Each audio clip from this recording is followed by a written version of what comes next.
To you, Bongiwe. All right, Flo, at the beginning of it all is this all-important conversation of the fuel price hike, because we're not only watching now the coalition governments that are about to be formed, but we are also watching this story of the petrol price hike. Load shedding is once again back. A lot of people have quite a bit to say, especially how municipalities are going to try and maneuver this particular avenue. Now, let's take this conversation further with our panel of experts. Metros, of course, and their significance. We're going to talk about coalitions and the failures and see exactly why do they fail. We do have politics and public policy lecturer at the Tshwane University of Technology, Mr. Levy, Ndou, and political analyst and social commentator Paledi Makgopa will be joining us, as well as the political analyst and social commentator Ndou will be joining us. But for now, Samkele Maseko is on the panel with us. In fact, good morning, gentlemen. It always feels like it's the evening when you work in the early hours of the morning. Thank you so much for joining us this morning. Before we even get into the shambles that sometimes becomes coalition governments, which we are about to find ourselves in again, a situation of 2016 looks like it's about to be repeated. One of the things that, today left a bittersweet taste in a lot of people's mouths, Ndou, is the fact that just after voting happens, the petrol price goes up, and then load shedding is back. Well, good morning. I think this just came as a huge surprise to the South African consumers, who are quite far-stretched in terms of spending. And one would also want to establish the reasons why would the government waited until the last minute to make an announcement. I'm aware that the announcement was made some few weeks back, but I never expected such a huge amount of money for the purposes of the increment of petrol. And my thinking is that maybe if the amount was explained a bit earlier, it might have also had an impact on the voter results. And I think that might have been the reason why this was actually done. But that tells us that we seem to be moving towards a period where the ordinary citizens in South Africa are actually going to experience very, very difficult times in terms of how they have to stretch their little financial resources that they have in order to be able to catch up with the normality of the lives that they have to live on a regular basis. But number two, there might have been an influence of load shedding in the outcome of the results. Just days before the elections, South Africans were extremely frustrated with load shedding. And the blame, which is quite reasonable, citizens would always then take the blame to government. And remember, when the politicians make promises to citizens, they talk about the basics, and amongst those basics, power supply, it's quite central. And when you have got load shedding at a time when students are busy writing examinations, you have load shedding on a regular basis that interrupt businesses. You would obviously not expect a huge turnout or sufficient support to those that are in power, because the consumers or those that are following those that are in power are actually not happy with how things are actually done. There has been a statement by the city of Johannesburg that wanted to isolate government from Eskom because they knew that the citizens of Soweto protested. Even when the president was going to Soweto for the campaigns, they said, we don't have electricity, you don't even have to come here because we're actually not happy with what is happening. But then it also takes us back to a number of areas where the ANC in particular has to relook at themselves and say, where are the areas that actually went wrong?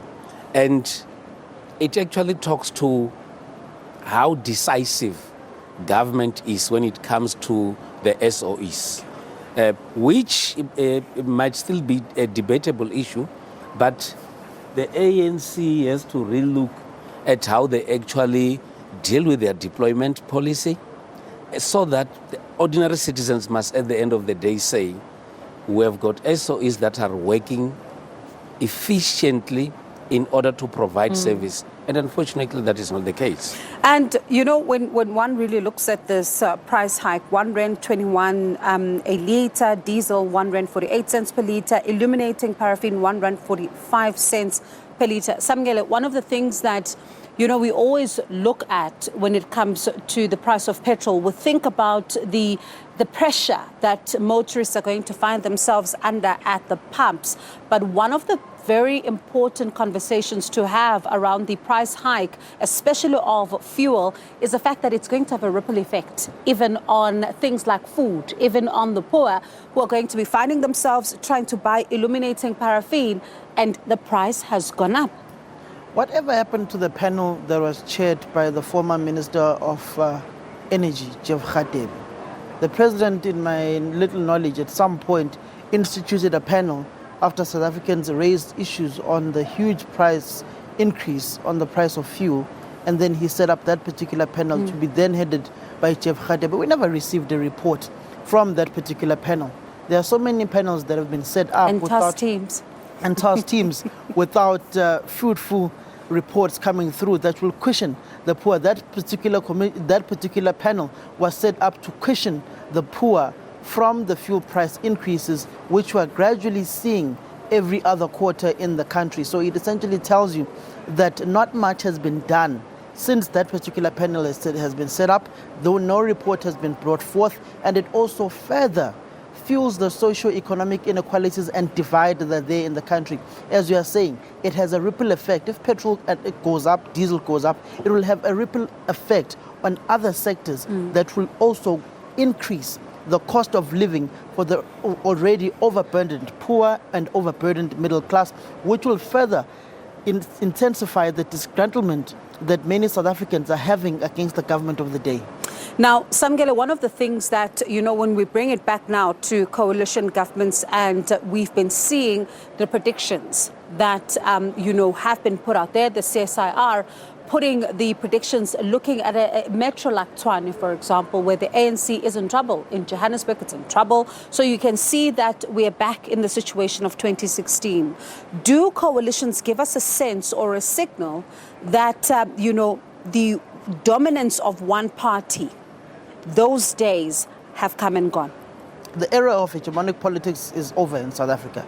That was clearly started in the 2016 local government elections. In fact, I will take it even backwards. You go to the local government elections in KwaZulu-Natal in 2006, and you go forth to 2011 with the formation of the NFP after they broke away from the IFP, and how the northern region municipalities in the greater Zululand district municipality in Abaqulusi, in Pongolo, the municipalities that the IFP has won back outright now. When the NFP was formed and they contested those local municipalities, they were hung. The ANC had to work with the NFP in order to gain control of those municipalities. So the KwaZulu-Natal can be a litmus test, a study of how coalition governments operate in a South African democratic dispensation. But that has not been done, because when you look at the metro municipalities, the only time we've ever seen a coalition government in a metro municipality was in the city of Cape Town, when Helen Zille took over that particular municipality when the ANC had lost out, and ultimately used it to propel the Democratic Alliance to take over the Western Cape. They've run the Western Cape. Their lifespan of running the Western Cape is also reaching its lifespan as well, with them also being negatively affected by the proportional representation system in the Western Cape, as their margins go slimmer and slimmer by the years, with the increase of the Freedom Front Plus, with the emergence of the Good Party and other political formations in the Western Cape. Then you come to cities such as Tshwane, Ekurhuleni and Johannesburg, it was only a matter of time before the ANC's political dominance within these metros and the country at large winds down. It's only of recent times with the former ANC President Jacob Zuma saying political power is not permanent. Over time, it withers away. And the ANC is currently going through that phase where that political power that they had and dominance has withered away, particularly in suburban areas where you've got a middle class that was dubbed clever blacks that is saying that you are not getting the services that we need. We are not being serviced. We are overburdened by the economy. We are paying taxes and we are also having issues of the high cost of living. And you are not addressing our issues, largely because you are too fixated on other issues of corruption, money laundering, and fattening your own wallets and not servicing the economy, which is overburdening them. So the ANC finds themselves in a conundrum where the middle class that they have created, this so-called middle strata in the era of former President Mbeki, is now seemingly neglecting them because the politicians no longer speak to the needs of that middle strata that is overpopulating Gauteng. Now, Ndou, one of the things that Samkele talks about is this litmus test that he says needs to be used, especially when you're looking at KZN and that relationship between the ANC and the NFP. But one of the things that we saw emerging from that case study is the fact that the big brother syndrome was there.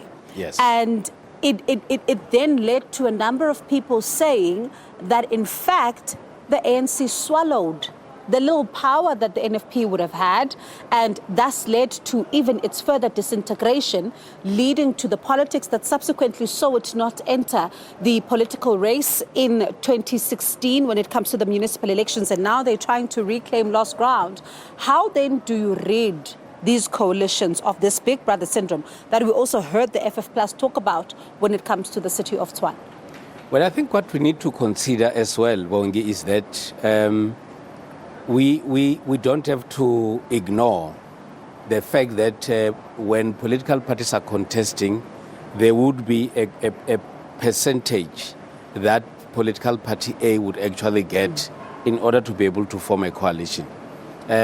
Some partners in a coalition might get there just because just having less than 5% of the seats, and obviously the manner in which they need to relate in a coalition has to be agreed upon, because whether you like it or not, in a relationship there should be a bigger partner and a smaller partner. Now, another aspect that I think is very important, which has created challenges in the metros, has been a situation where some partners in the coalition would enter into these coalitions with ulterior motives that might not work well for the coalition itself. And you have a situation where certain members of the coalition or partners in a coalition, instead of making sure that there is progress in municipalities that must actually service the ordinary citizens, the opposite was actually the case. But then another aspect that I think would be very important with coalitions would be that the discussions surrounding coalitions should actually be made known to ordinary citizens so that they are able to make sure that politicians themselves account. And I am telling you now that if we're still going to have a discussion about coalitions that is done behind closed doors, citizens are going to start their frustrations as from tomorrow. Because firstly, they would not know who is actually in charge in these councils. They don't know the right people to talk to because politicians are going to disappear. And what ordinary citizens are going to hear is that the budgets are not being passed because coalition partners are not agreeing on certain issues. But when they don't agree on certain issues, Ndou, is that part of the problem could be because they negotiate the terms that suit the political parties and not the electorate. So this means there's no pro-people agreements that we are reaching. That is why those agreements then are not made public, because they work for political parties, they're benefiting political parties, and simply not about the people. Indeed, the era where there's a clear separation between politicians and ordinary citizens might start in the next few hours, because when politicians start with these discussions, they are not going to consult with the voters whom they were looking for very seriously in the past few days. They are actually going to ensure that they safeguard their positions in the coalitions, make sure that as political leaders they are quite comfortable with the discussions that are going to take place, and actually forget the ordinary citizens. And another very interesting aspect about coalitions in South Africa is that in some instances, the discussions on coalitions would actually be done by leaders at national level. Not taking anything away from leaders at national level, but I don't think they would be able to understand the dynamics happening at a local municipality. And all they do is to go sit down amongst themselves and take a decision on how the coalition is supposed to be run in a municipality in some far corner of the Republic of South Africa. And the councillors in those municipalities would always be taking instructions from leaders at national level, which does not actually talk to the real issues that they face on a regular basis. And that becomes a problem. Another aspect will be the give and take situation, wherein you get a possibility where some leaders will say, if we give you the responsibility to run Tshwane, then give us the responsibility to run Johannesburg. Yeah. That does not talk to the realities of the people on the ground, unfortunately. And I think it is time that maybe leaders at national level should allow those that are at local level to be in charge of how things are supposed to be done at a local level. These are the people that are found in these municipalities. We say they understand the challenges at what level. They interact with the people on a regular basis. Give them space to be able to determine how their coalitions are supposed to be run, and allow those that are in national government to deal with matters at their sphere of government. Samkele, it's the imposition of the national, as Mr. Ndou really puts it, because if agreements are drawn up at national level, it also then doesn't stop a councillor being imposed on the community who simply does not live there. And we saw a situation in Tshwane, for example, when things erupted, when they were given a mayoral candidate they were not happy with. Essentially, what's going to happen with these negotiations for these councils is it's not only the manifestos of the party that will be on the discussion table, it's also the individuals who will be leading these specific municipalities. For instance, the big brother syndrome which the Freedom Front Plus spoke about with the Democratic Alliance. It's the same issue Patriotic Alliance raised. It's the same issue the IFP raised in the city of Johannesburg with the Democratic Alliance. It's the same issue COPE raised. It's the same issue the UDM ended up pulling away from the DA-led coalition government in Nelson Mandela Bay. The mere fact that I'm saying it's the DA-led coalition government, that in itself alone is a problem in the classification of the name, because you then remove the other coalition partners and you minimize them as dominoes within this particular agreement. And when it comes to service delivery, when they go out to campaign, they then say the DA-led coalition government delivered this, not the Freedom Front partnered coalition, EFF, so-called voting agreement coalition, or the IFP partnership agreement with these political parties. It then grows the brand of the Democratic Alliance to the electorate, which disadvantages these coalition partners whom are there. Hence the Freedom Front Plus says this new compact that must be there of these local government coalitions must be a different one from that was made in 2016.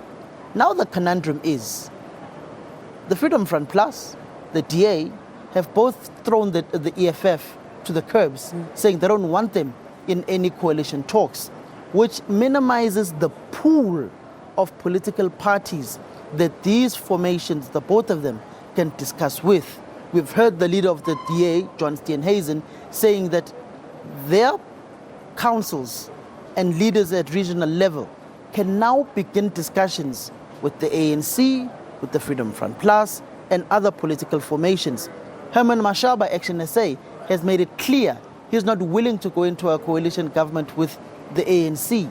He's willing to speak to the EFF, willing to speak to the DA, but it ends there for him, which would mean as well that the smaller parties will say, where are we in the greater scheme of things? There was a conundrum recently, about a year ago, when Herman Mashaba resigned as the mayor of Johannesburg. A rural municipality in KZN had to decide the fate of the economic hub. The ANC and the coalition government that was there, led by the IFP, were neck and neck in Abaqulusi local municipality. It was the same in Opongolo. If the ANC had decided to take those particular municipalities, the IFP's NEC would instruct their councillors in the city of Johannesburg to no longer vote with the ANC, which would mean the ANC would lose the economic hub of the country. This time around, the IFP has won those municipalities in KwaZulu-Natal outright. They have expressed a desire to continue working with the ANC. Now the ANC has to choose between the IFP or courting the EFF, which has largely been thrown to the curbs by all these other large political players in this political system, with Action SA now being a player in this system, which Action SA's Herman Mashaba was seen, in the words of the EFF, and created by them as their mayor in the city of Johannesburg. But the Democratic Alliance has expressed a pleasure to work with the ANC.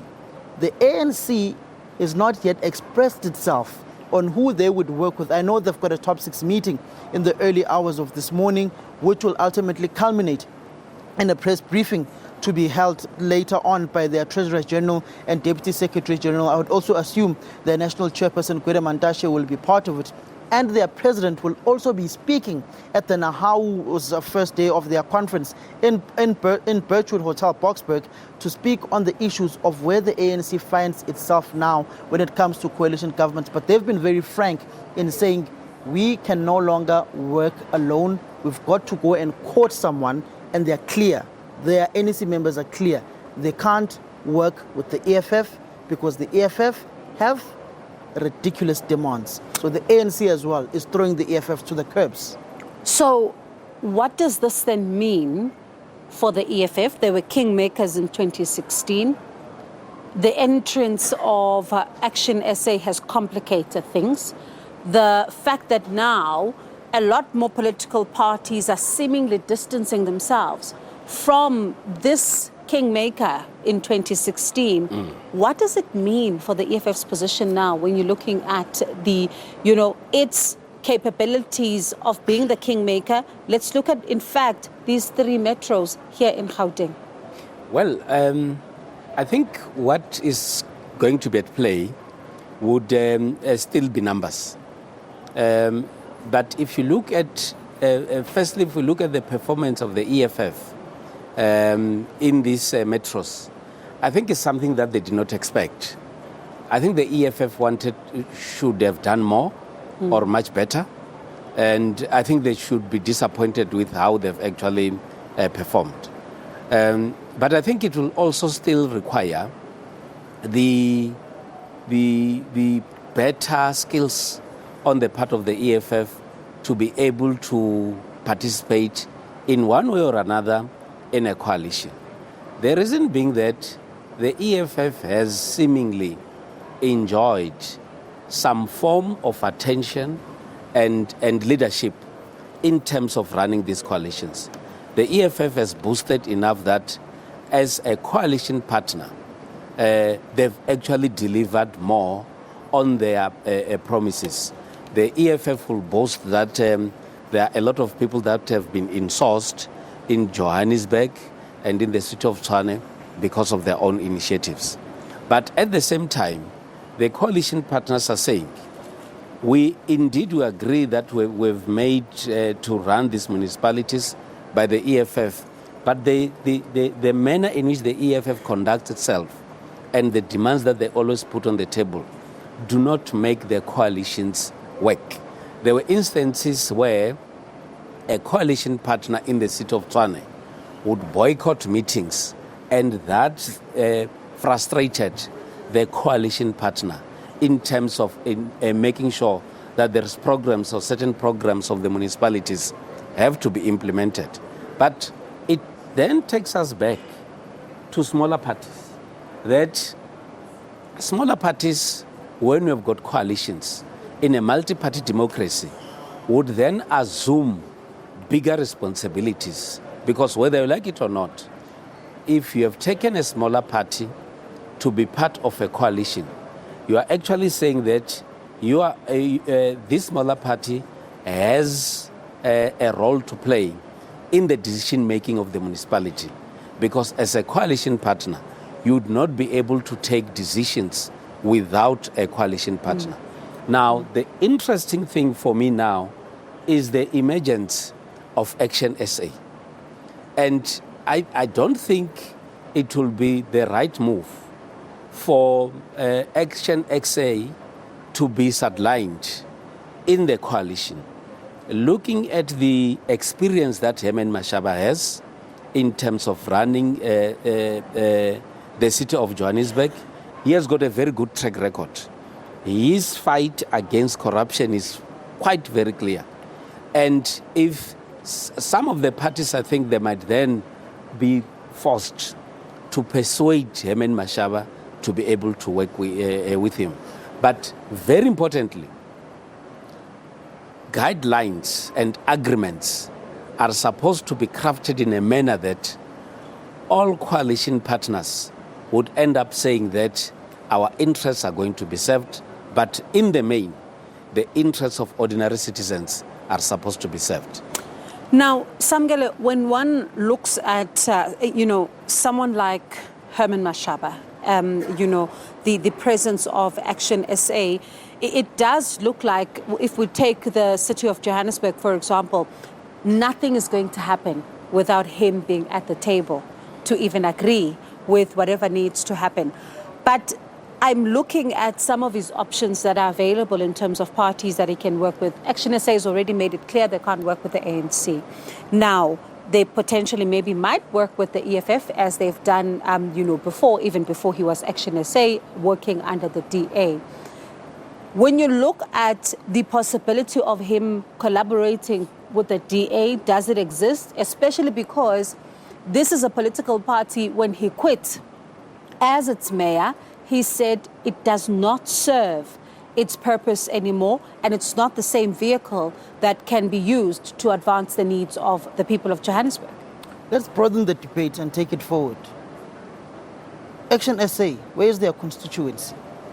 The constituency comes from a portion of the Democratic Alliance, a portion from the ANC. Why isn't the DA being forthright in saying we want to go into a coalition with the Freedom Front Plus? Because the Freedom Front Plus is eating away the constituency of the DA. Why would you go into a coalition with someone whom you share the same constituency? Are you not saying that, okay, we share the same constituency, we're going to be providing the very same people with the same services? Who are we trying to court elsewhere that will give us an edge over you, over this very same constituency that we are serving? Political parties in these negotiations, for these local councils, their main thrust for formulating these councils will be that we need to court someone who's got a different constituency to us, so that when we are in government and there's a power sharing deal and there's a budget to pass, we can split the budget 50-50. 50% for you in the townships for your constituency, 50% for you for your constituency within the suburbs. So it sounds like, pardon me. Yeah. Pardon me. It sounds like what you're saying then, Samkele, is that he doesn't have that many options, and we might see him collaborate with the EFF then, and who else? We might see him collaborate with the EFF. We might see him try to court the Democratic Alliance, judging on the relationship that he has with Helen Zille and John Steenhuisen and how he perceives them.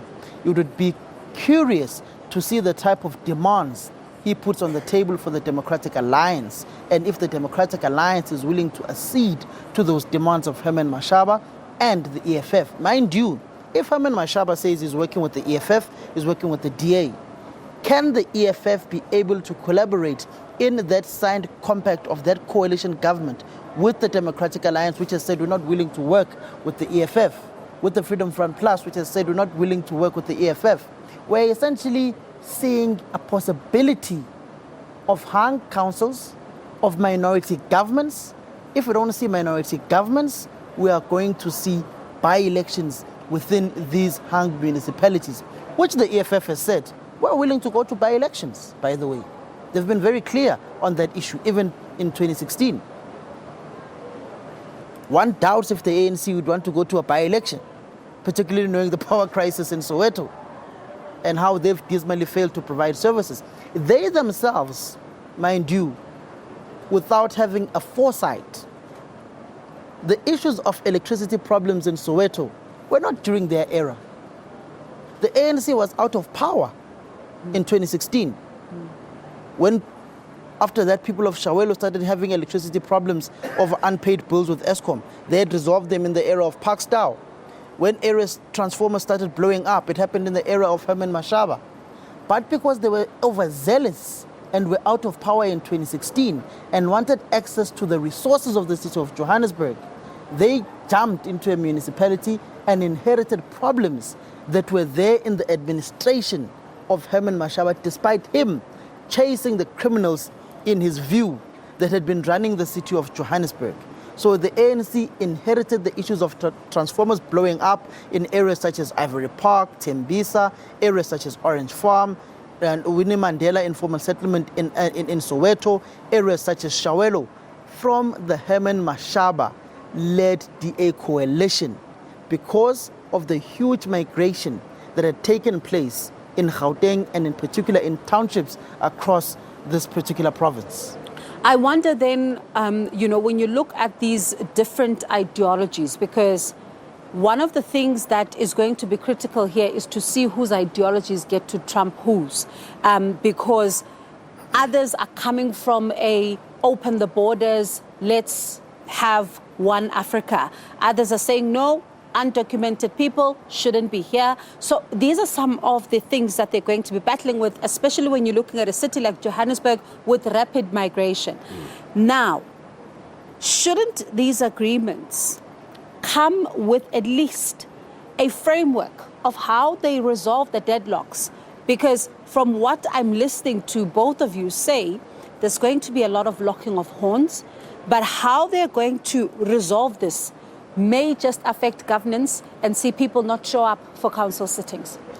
Well, I think it's important to note that when you talk of coalitions, it's a political relationship.